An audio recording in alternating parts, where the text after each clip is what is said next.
Okay, welcome back. Want to make sure I got my water boiling, everything else is kind of ready to go here. And what we're going to do at this point is we're going to go ahead and that chicken's been in there finishing up. I'm going to pull our chicken. Which is looking good. We're going to let that rest before we chop that up. 10 minutes to go. You can basically put pasta, garlic bread, and asparagus all go at once. They're all about 10 minutes. Asparagus in, garlic bread in. Okay, pasta, I've got penne pasta. This pasta's got ridges in it, so I think it holds the sauce better. But same thing as before with the bread, whatever you want with pasta is yours. 2 ounces of pasta per person, or per serving, you think, is about roughly it. The only thing I have to do is that's a lot of salt, but no oil in the water. No, never. It's like putting ketchup on a hot dog in Chicago. You don't do it. Only salt. That's it, and a lot of it. Okay, ready to go. In goes the penne pasta. Quick stir and let that start going. About 10 minutes or so on that. In the meantime, our veggies are pretty soft. They're kind of where we want to be. We're not trying to brown them, we're just trying to soften them. And so then we're going to take that heat up and we're going to go to work on this. We want to deglaze this with just a little bit of white wine. This is a Chardonnay, so we're going to hit it with just a little bit. Now, the rule with that is, if it's not in that rack back there and you're not going to drink it, don't cook with it. That's all I'm saying, right there. The other thing we're going to go in with here is some chicken broth. So we got the wine, the chicken broth, we still have the cream, and the magic elixir is the cream cheese. So once we bring this up,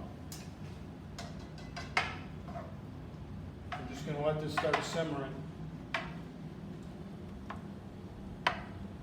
And we go from there. We'll make sure we keep stirring our pasta.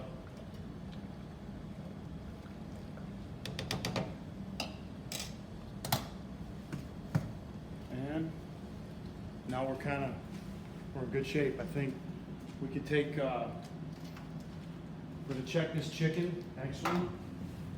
That's what this handy dandy thing is for. We're going to make sure this chicken's at least 165. At least 165. And the juices ran clear when I just shot that in there, so that's a great sign.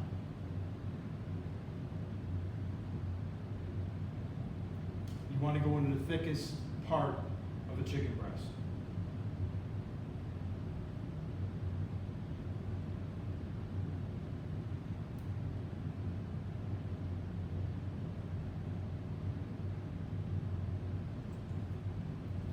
Okay.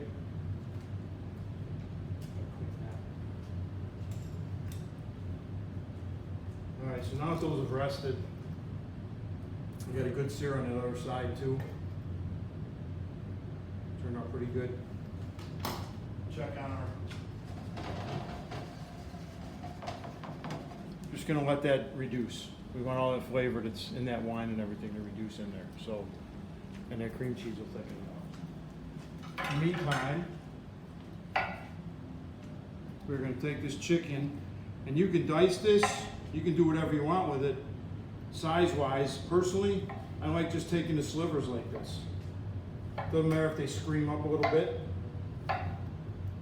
If you want smaller pieces of chicken, do it smaller. But either way, you got some nice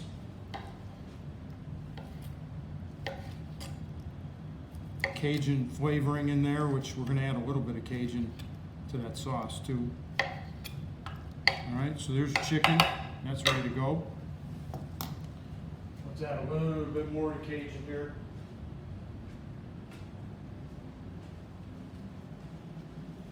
And there's no need to put any more salt in there. There's plenty of salt in what's there with the chicken broth and all that. But we are going to add just a little cracked pepper. Okay.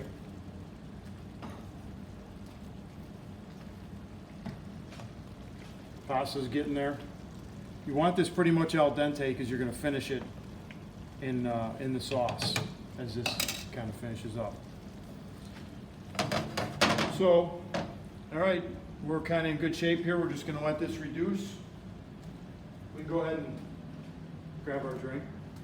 Enjoy yourself a drink and take a deep breath and wait for all this to kind of come together. You got your bread in the oven, your asparagus in the oven, and the pasta's a few minutes away. So we'll get back to you in about 4 minutes.